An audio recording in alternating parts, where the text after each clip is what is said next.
The delivery room was a blur of exhaustion and elation. 5 times I had pushed. 5 times I had felt the incredible surge of life, bringing forth 5 tiny, perfect beings. My body was spent, but my heart was soaring, filled with a love so vast it threatened to burst. But as the last cry echoed, a different sound pierced the air, his voice, loud and clear, cutting through the joyful chaos. "She failed me," he announced, his words echoing through the sterile room, reaching every ear. 5 girls. She couldn't even give me 1 son. My heart, still reeling from the miracle of birth, was now being shattered by his pronouncement, a brutal assault on the fragile happiness that had just begun to bloom. My pain, my effort, my very worth, dismissed with a single, cruel sentence. The burning question wasn't what had just happened, but why? Why was the man who should have been celebrating with me instead publicly shaming me, declaring my failure in front of strangers?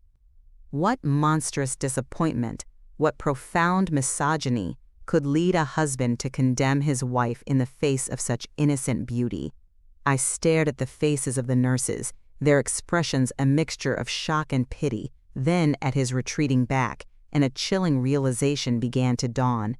This wasn't just about his desire for a son. This was about control. This was about power. And his disdain was only just beginning. N-N-T-H-E sterile scent of the delivery room, once a symbol of new beginnings, now reeked of public humiliation. The rhythmic beeping of the machines, meant to monitor life, felt like a constant reminder of the life he refused to acknowledge. 5 tiny bundles, swaddled in white, lay in their bassinets, their innocent breaths, a stark contrast to the suffocating silence that had descended upon the room after his cruel pronouncement. He had left, a ghost in the doorway, leaving behind not a tender touch or a whispered word of love, but a chilling declaration of my failure. My mother, who had been a silent, supportive presence throughout the grueling labor, now held me, her own tears mingling with mine. Her touch was a lifeline, pulling me back from the abyss of despair.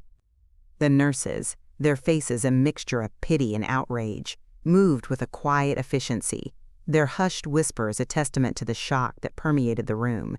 They had witnessed his cruelty, his profound indifference to my suffering. I tried to speak, to scream, to demand an explanation, but my voice was a raw whisper, lost in the cavernous space that had suddenly opened between us. My body ached, but it was nothing compared to the searing pain in my chest. This wasn't the aftermath of childbirth I had envisioned. There were no tender embraces, no whispered words of love, no shared awe over our new arrivals. Instead, there was this chilling tableau of destruction and disdain. I looked at my children, their tiny faces serene in sleep, oblivious to the storm that raged around them. How could he look at them, at these innocent beings, and feel such hatred? Was it because they were girls? Was that the unforgivable sin? The thought was a venomous sting, poisoning the last vestiges of my hope. I had always believed in him, in us, in the future we were building. But in that moment, surrounded by the wreckage of his rage, I saw a stranger, a cruel, unfeeling stranger who had just ripped apart not just baby clothes, but the very fabric of our shared dream. The betrayal was absolute, a wound that would fester long after my physical scars healed. I closed my eyes, wishing I could unsee, unhear, unfeel, but the image of his tearing hands, the sound of ripping cloth, and the cold, hard truth of his contempt were seared into my memory, a permanent brand of his cruelty. This was not the man I married. This was a monster, and I was trapped in his lair, with 8 helpless angels depending on me. Returning home was not the homecoming I had dreamed of. The house, once filled with the promise of new life, now felt hollow, echoing with the unspoken absence of a father's embrace. He moved through the rooms like a ghost, his presence a chilling reminder of the chasm that had opened between us. The nursery, once a sanctuary of anticipation, now felt like a mausoleum, its emptiness a stark contrast to the vibrant life it was meant to hold. He never entered the room, never lingered at the doorway, never acknowledged the tiny lives that now filled our home. It was as if the nursery and the precious cargo within it were invisible to him, a burden he refused to acknowledge. I would spend hours there, rocking my daughters, singing lullabies, my voice a desperate attempt to fill the void left by his silence. Each feeding, each diaper change, each moment of tender care was a solitary act, a stark contrast to the shared joy I had envisioned. My mother, bless her unwavering spirit, tried to bridge the gap. She would gently place a baby in his arms, her eyes pleading, her voice soft with encouragement. But he would stiffen, his muscles rigid, his gaze fixed on some distant point beyond the child's innocent face. He would hold them for a fleeting moment, his touch hesitant, almost repulsed, before handing them back to me, his relief palpable. It was a ritual of rejection, played out again and again, each instance a fresh wound to my already bruised heart. The empty cradle of his affection was a constant ache, a reminder of the love that was withheld, the connection that was denied. I watched my daughters, their tiny hands reaching out, their eyes searching for a warmth that never came from him. How long would it be before they noticed? Before they understood the silent rejection that permeated our home? The thought was a chilling premonition, a fear that gnawed at me day and night. I had to protect them, to shield them from the pain of his indifference. But how do you shield a child from the absence of a father's love? The house, once a symbol of our shared future, now felt like a cage, and I was trapped within its walls, with 7 innocent souls depending on me. The empty cradle was not just a physical space, it was a metaphor for the emotional void that threatened to consume us all. But I would not let it. I would fill that void with my love, with my strength, with my unwavering devotion. For them, I would be both mother and father, a fortress against the cold reality of his absence. The world outside our home became a mirror reflecting his silent scrutiny. Every outing, every visit, every interaction was tinged with the unspoken judgment of others. Neighbors would offer sympathetic glances, their eyes lingering on my 7 daughters, then subtly shifting to him, a silent question hanging in the air. Friends would offer well-meaning advice, their words carefully chosen, avoiding any direct mention of his coldness, yet their concern was palpable. I felt like I was living under a microscope, every move, every decision, every interaction scrutinized, for signs of distress, for evidence of the unspoken truth. He, meanwhile, maintained his facade of normalcy, a master of deception. In public, he would offer a perfunctory smile, a fleeting touch, just enough to deflect suspicion, to maintain the illusion of a loving family. But I knew the truth, the chilling reality that lay beneath the surface. His public displays were a performance, a carefully choreographed act designed to protect his image, not to nurture his family. The silent scrutiny of others was a constant reminder of my isolation, of the burden I carried alone. I longed to confide, to scream, to expose the truth of his cruelty, but fear held me captive, not for myself, but for my daughters. What would happen if I shattered the illusion? What further wrath would his exposed ego unleash upon us? I had seen the darkness in his eyes, the chilling indifference that bordered on cruelty. I knew instinctively that he was capable of anything. My mother, ever vigilant, tried to offer a shield, her presence a silent defiance against the unspoken judgments. She would hold my hand, her touch a silent reassurance, her eyes conveying a message of unwavering support. "Let them talk, my love," she would whisper. "Their words cannot touch your truth, but their words, their glances, their silent scrutiny chipped away at my resolve, eroding my confidence, making me question my own sanity. Was I overreacting? Was I imagining his coldness? No. The answer was a resounding no. The pain was too real, the void too vast. The silent scrutiny was a constant pressure, a weight that threatened to crush me. But as I looked at my daughters, their innocent faces trusting, their eyes filled with an unshakable love, I found a renewed strength. I would not let their judgments define me, nor would I let his cruelty break me. I would endure for them. And in my endurance, I would find my own quiet rebellion against the silent scrutiny of the world. NNTHE silent scrutiny, once a source of shame, slowly began to transform into a catalyst for rebellion. The whispers of concern from friends and family, once a painful reminder of my isolation, now became seeds of defiance, germinating in the fertile ground of my growing anger. I started to notice the subtle acts of kindness, the quiet gestures of support that had always been there, but which I had been too consumed by my own pain to fully appreciate. A neighbor offering to babysit, a friend bringing over a home-cooked meal, a relative sending a thoughtful gift for the girls. Each act was a small affirmation, a reminder that I was not alone, that there were people who saw my struggle and cared. My mother, ever the strategist, began to subtly plant ideas, to gently push me towards action. She spoke of my rights, of the girls' rights, of the injustice of his behavior. She introduced me to stories of other women who had overcome similar struggles, their resilience, a beacon of hope in my own darkness. I started to read, to research, to educate myself about legal options, about support networks, about ways to reclaim my life. The fear was still there, a constant companion, but it was now tempered by a growing sense of empowerment. I began to see the cracks in his carefully constructed facade, the subtle signs of his insecurity, his fear of exposure. He thrived on control, on my silence, on my fear. But with each seed of rebellion that took root within me, his grip began to loosen, his power to wane.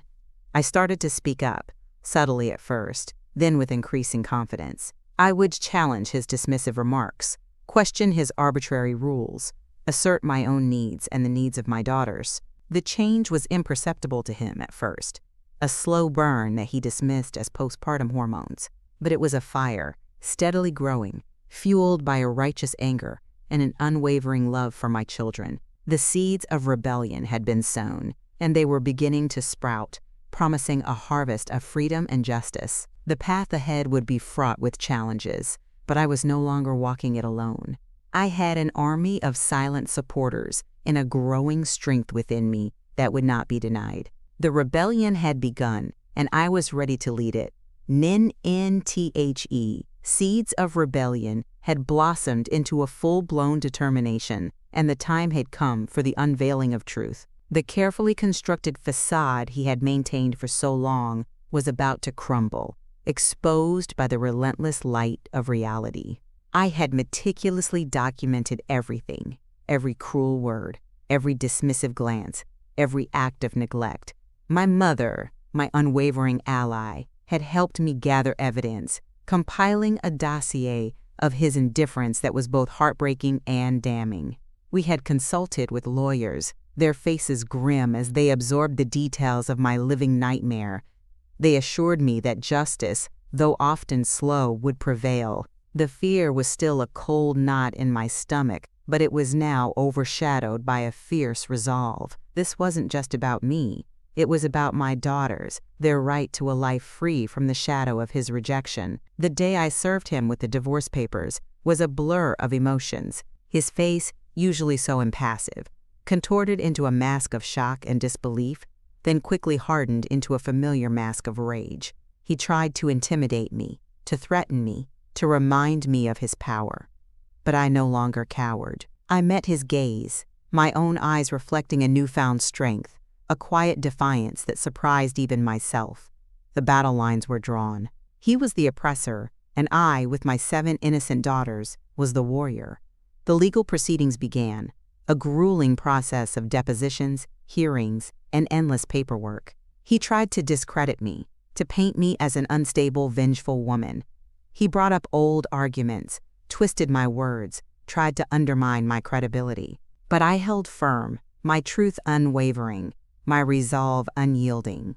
Each painful memory I recounted, each piece of evidence presented, was a step closer to freedom, a step closer to a new beginning for my daughters and me. The unveiling of truth was not just about exposing his cruelty. It was about reclaiming my voice, my dignity, my right to a life filled with love and respect. The storm was raging, but I was no longer a helpless victim. I was a force to be reckoned with, armed with the truth and an unwavering love for my children.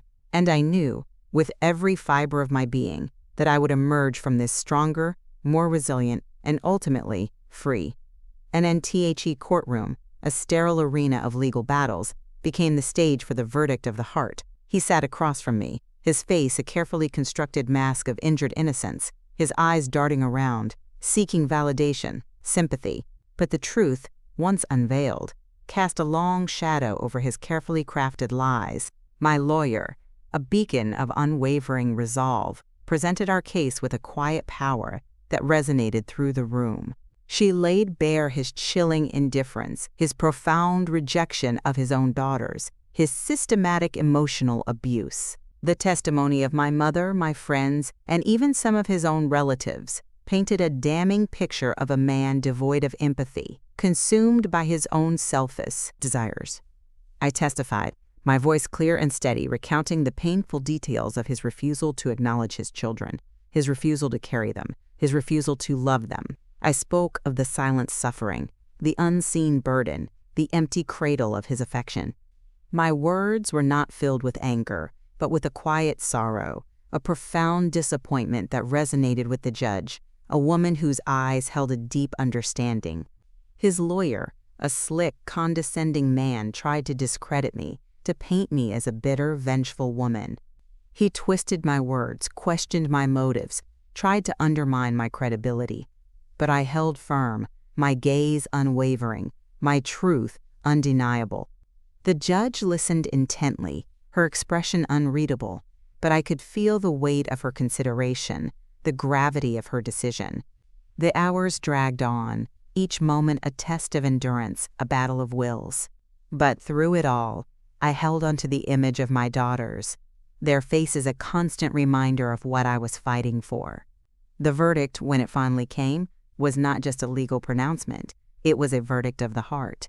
He was found guilty, not just in the eyes of the law, but in the eyes of humanity.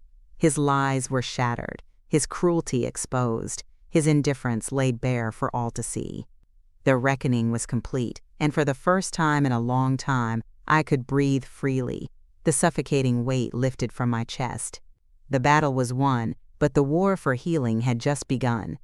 And I knew with a certainty that transcended all doubt that my daughters and I would emerge from this stronger, more resilient, and ultimately free. NTHE courtroom doors closed behind me, and the sunlight, once a distant memory, now felt like a warm embrace. The verdict had been delivered, a resounding affirmation of justice, a declaration of my freedom. He was gone from my life, his shadow banished, his power over me shattered. The relief was immense, a physical lightness that made me feel as if I could float. But it wasn't just relief. It was a profound sense of peace, a quiet joy that settled deep within my soul. My mother was there, her arms open, her eyes brimming with tears of pride and love. We embraced, a silent communion of shared struggle and hard-won victory. The journey had been long and arduous, filled with pain, fear, and uncertainty, but we had emerged, bruised but not broken, stronger than ever before. Returning home, the house no longer felt like a prison. It was a sanctuary, a blank canvas waiting to be filled with new memories, new laughter, new beginnings. I looked at my daughters, playing in the living room, their innocent giggles echoing through the once silent halls. They were thriving, blossoming, their spirits untouched by the darkness that had once threatened to consume us. I began to rebuild my life, piece by piece, with the unwavering support of my family and friends. I found a new job, enrolled in classes, and started to rediscover the woman I had been before the storm. The scars remained, a testament to the battles I had fought, but they no longer defined me. They were a reminder of my strength, my resilience, my capacity for survival. And as I watched my daughters grow, their personalities blooming, their futures stretching bright before them, I knew that every struggle, every tear, every moment of fear had been worth it. Justice had found its way not just in the courtroom, but in the quiet triumph of our everyday lives. We were free, we were safe, and we were loved. The embrace of a new dawn had arrived, and it was more beautiful than I could have ever imagined. My story was not one of victimhood, but of victory, a testament to the enduring power of love, resilience, and the unwavering pursuit of justice. And as I held my daughters close, I knew that our future, unburdened by the past, was finally ours to write.